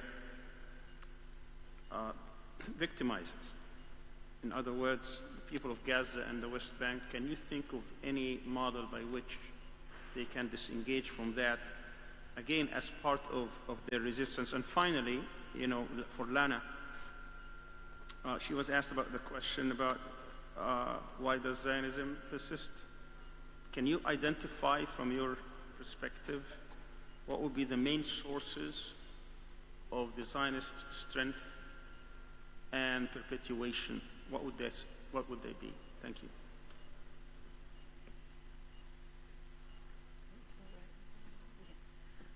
Thank you, Sami. There are quite a few questions there. So what I'm going to suggest is that we take them one by one now. And we begin with the question that you directed, I think, to Avi. Is that right? Your first question was to Avi. So,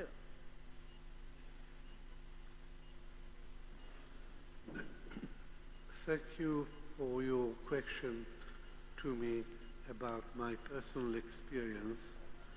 I've written an autobiography called 3 Worlds, Memoirs of an Arab Jew. And in it I try to interweave a family history with a broader history of the Jews of Iraq. And I think of it as my impersonal autobiography. And my wife, who read it chapter by chapter, said to me one day, Avi, I'm very worried. I'm on chapter 5 and you weren't born yet. And the reason for this is that I wanted to write an account of what it was like to be Arab Jews, Jews of the Arab lands. Israel, the Zionist movement, is a movement by European Jews for European Jews. It didn't include us. After Israel was created in 1948 and after the Holocaust, the Zionist leaders looked for Jews from wherever they could find them, including the Jews of the Arab lands. But they looked down on Arabs as backward and inferior, and they looked down on us as equally inferior, but they needed us for building the state of Israel. So we were in Iraq, we were a minority. Iraq didn't have a Jewish problem. Europe had a Jewish problem. In Iraq there were many minorities, and we were one minority among many, and there was a tradition of religious tolerance between the minorities. In Israel, we became second-class citizens, and it took Europe much longer to accept Jews as equal citizens than it took the Arab world. Thank you. Before we continue, I would just like to ask, I know that the subject is extremely complex and extremely wide, but all of the participants to keep their answers short and sharp, because I'm sure that jury has a lot of questions. Thank you. Thank you, Avi. The next question was for Jeff. And so, Jeff, if you could be brief, that would be terrific, and it related to resistance, armed and non-armed. You know I can't be brief. I'm here to make sure you are. I didn't quite understand everything. The sound isn't so good, but I think I can relate to this. We have to put this into a wider framework. We're using the concept settler colonialism not only as a kind of an analytical framework, but basically it's essentially different from a conflict. There's a conflict between conflict and settler colonialism. We all use the terms the Arab-Palestinian conflict. The Palestinians talk about a conflict. It's not a conflict. A conflict is between two sides, right? And somehow they get into some kind of a dispute, of a fight. And how do you resolve a conflict? Through compromise and negotiations, conflict resolution. Well, colonialism, including settler colonialism, is unilateral. The Palestinians, like I said, were never in a fight with Jews. They're not a side. And to call this a conflict, to raise the Zionists and the Israelis to the level of a side in a conflict is legitimizing an illegal, immoral, unjust colonial movement to a legitimate side. Once the Palestinians recognize Israel as a side, they've legitimized what's basically settler colonialism. So there's a conflict between the whole idea of a conflict and settler colonialism. It isn't only an analytical framework. It really is a whole different type of contention, you know. And at the same time, the Palestinians are an indigenous people living on their lands, having their cultures. All of a sudden, they find themselves reduced to being a side. Now they have to defend why they're on their land, what are they doing in a Jewish country at all, you know, why are they resisting? You know, they have to defend why they're resisting colonialism. So if the minute we use the word conflict, we're trapping the Palestinians into a lose-lose kind of a framework, and that's true in terms of things like you know, terms like combatants and non-combatants. Because if you look at this as a conflict, the Palestinians are a military side, and then they're subject to and limited to the rules of lawfare. But in settler colonialism, it's a conflict, if you want to put it that way, or a contest between two peoples. So the colonists come in and it's military for them, but you can't compare There's no symmetry between the violence of a military-based colonial movement intent on conquering a country and the resistance of the indigenous population. And so, you know, the danger of this idea of a conflict and placing the Palestinians within the framework of combatants in a conflict. I'm sorry, but I don't have the time to wait much longer for what is supposed to be a brief interjection. So I won't waste your time. I'm leaving. Thank you.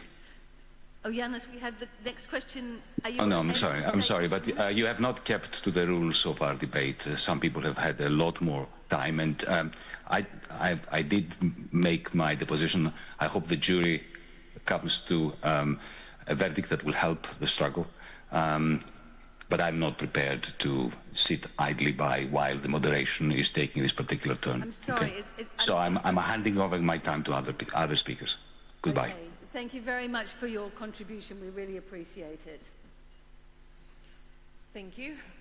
Okay, as we said, we know that the topic is really complex and wide. That's why we are trying to keep our answers short and sharp. So yeah, let's go to the next questions. We have like 5 to 7 minutes. The next question was to Lana, and the question was, can you identify the main sources of Zionist strength? Is Lana in the room?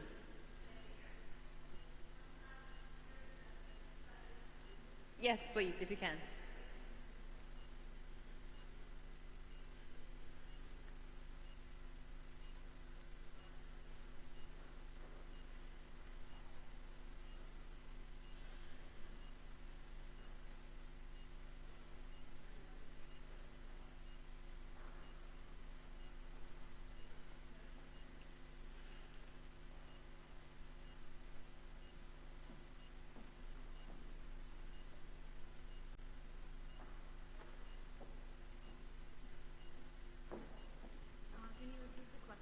Yes, sure. The question, Lana, was, can you identify the main sources of Zionist strength? Comes from Sami Alarian. There are several. First of all, the Zionist ideology is part of imperialism and Western imperialism and colonialism, so the interests align.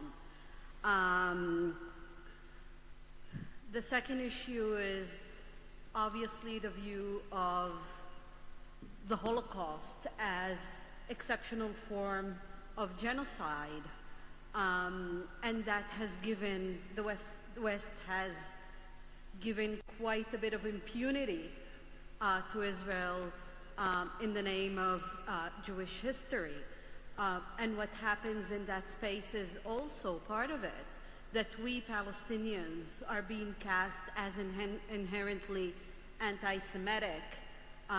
The racism against us is not being recognized, and it's more than that. We're seen as the producers of the worst type of racism as it acknowledged in the West. So there is that aspect as well. But it's really important to locate Zionism within particular history, Western history of imperialism, race, and colonialism, and the alignment is there, and we see Western countries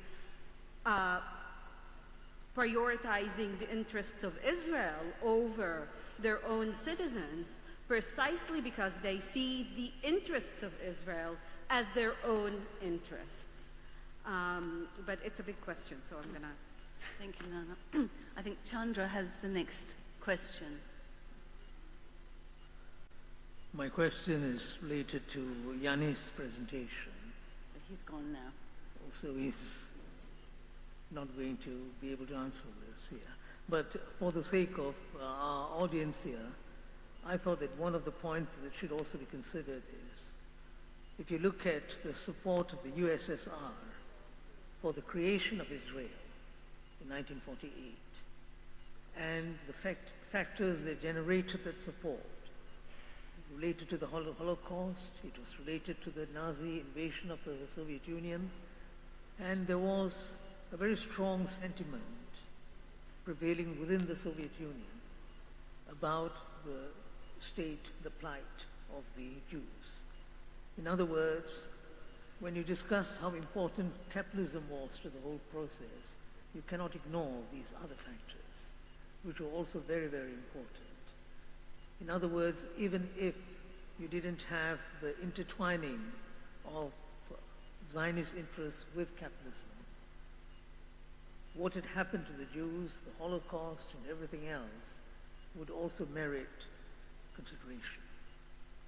Thank you, Chandra. Are there any other questions from our jurors?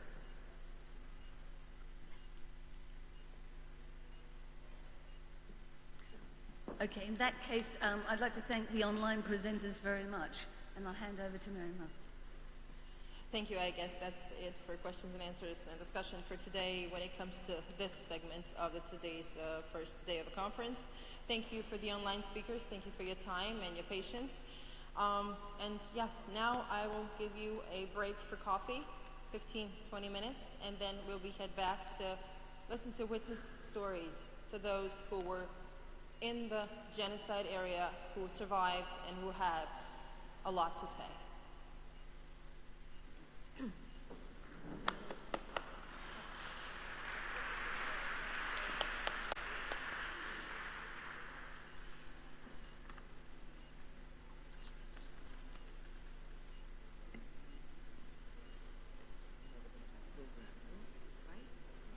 Yes, there's another part.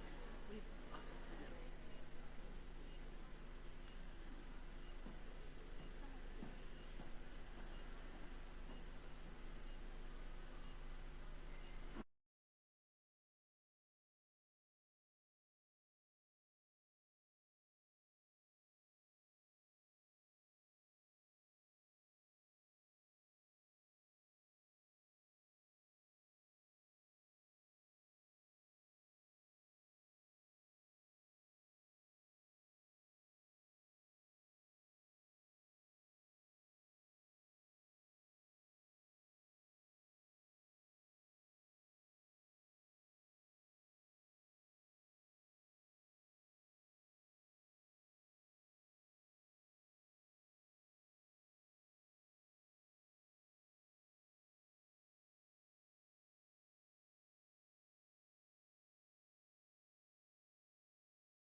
So I'd like to kindly ask you to please take your seats and we could proceed with the conference. So our next section is the part where we talk about crimes of genocide and war crimes, so we could reach the final verdict on Sunday.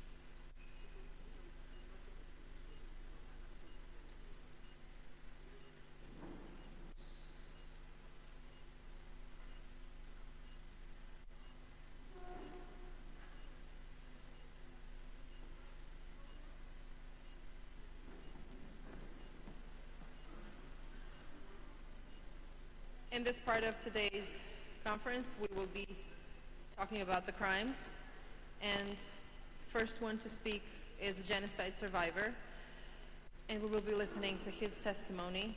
Haider Eid is with us in the next minutes. Mr. Eid, do you hear us?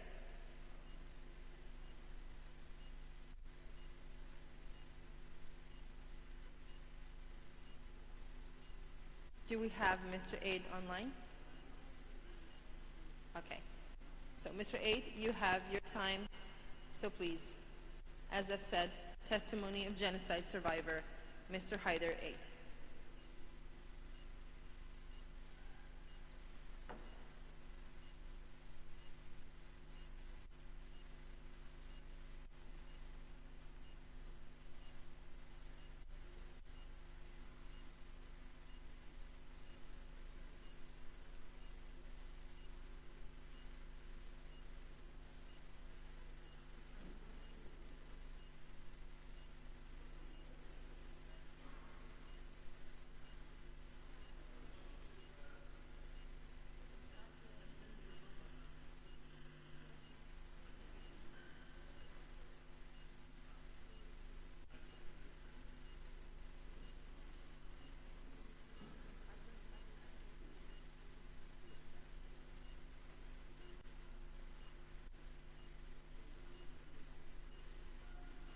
Mr. Eid, we are trying to fix the tone, because at this very moment we did not hear what you were saying.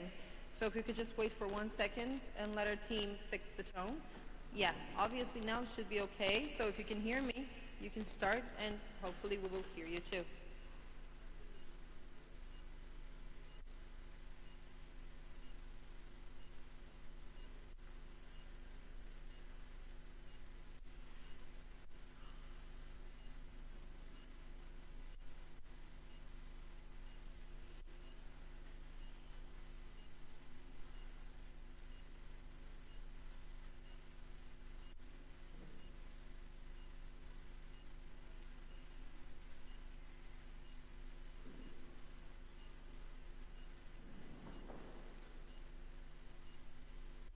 Maybe we could try with Ms. Noura Erekat, if she's ready, until we fix the tone with Mr. Eid.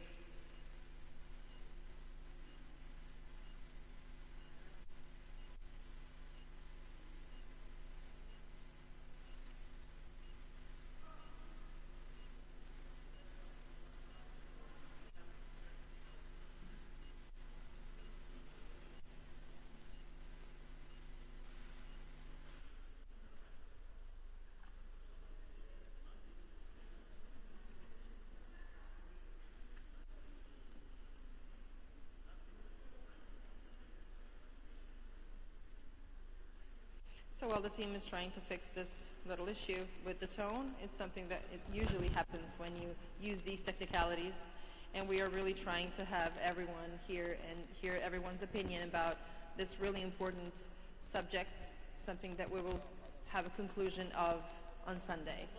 Today we had an overview of the work of the Gaza Tribunal of chambers and everything that has been discussing in there. So maybe we now have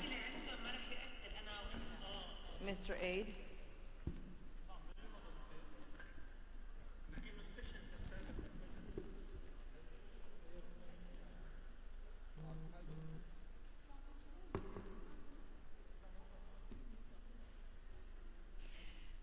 So, as I have said before, we have heard what the Gaza Tribunal has been doing for the past year. We also heard global statements of conscience from different speakers, from Ordati Roy, Marsha Gross, Raji Surani spoke for us, Omar Suleimani, Okay, can you hear me? and Roger Waters. Now, I think we hear Mr. Aid. Can you hear me? You can hear me. And everybody in the audience? Yes, we can hear you loud and clear. Thank you very much. Here is your time. Okay, now I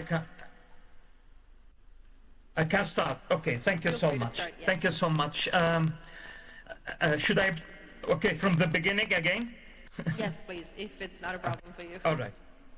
Okay, dear esteemed members of the jury, my name is Haidar Eid, and I am an associate professor of literature and cultural studies at what used to be Al-Aqsa University in Gaza. And I'm speaking to you right now from Johannesburg, South Africa. I spent the first 2 months of the genocide in Gaza itself, where I was displaced 3 times. And after being evacuated by the South African embassy in Ramallah in December 2023, I went from Gaza to South Africa via Egypt. And South Africa has become my 4th displacement.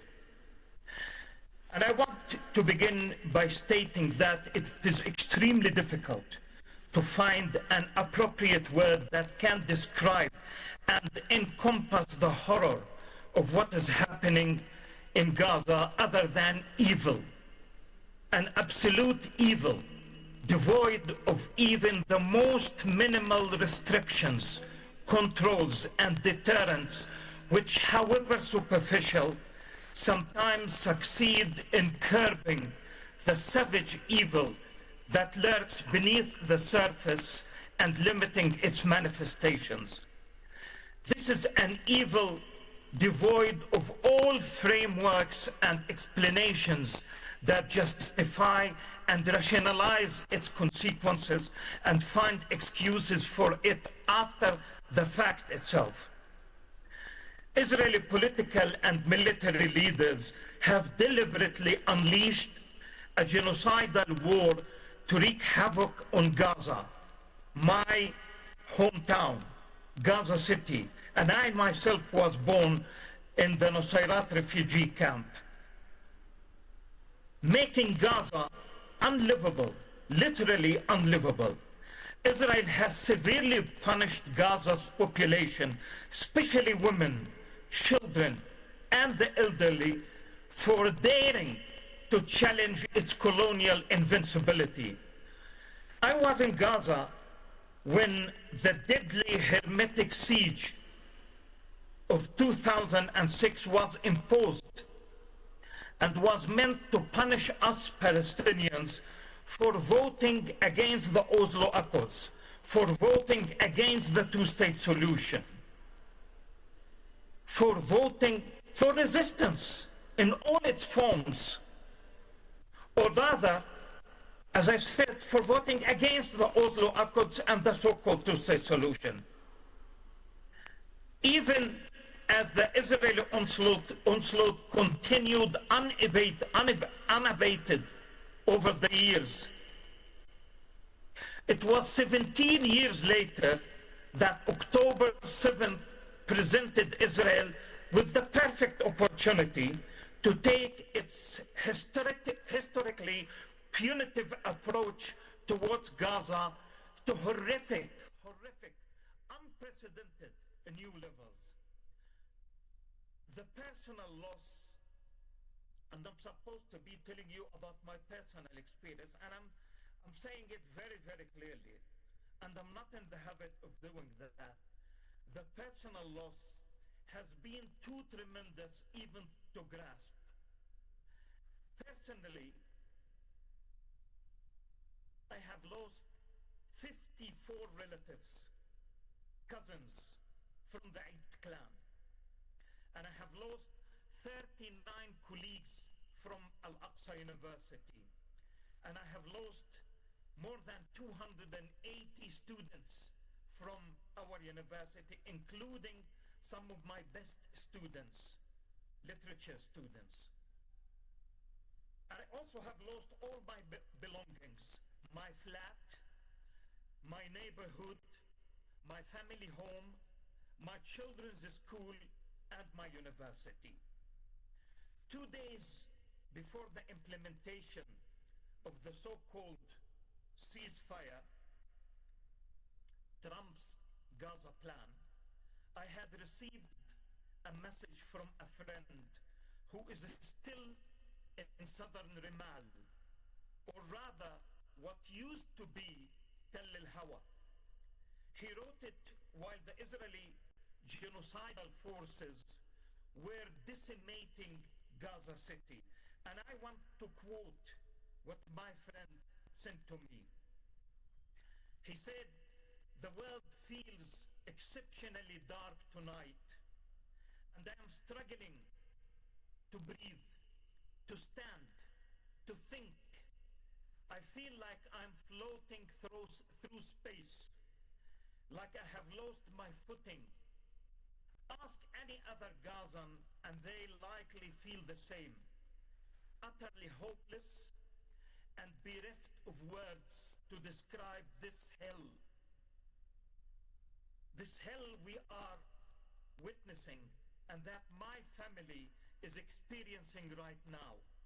Our city, our beloved Gaza, our defiant Gaza that refuses to play by anyone's rules, home to generations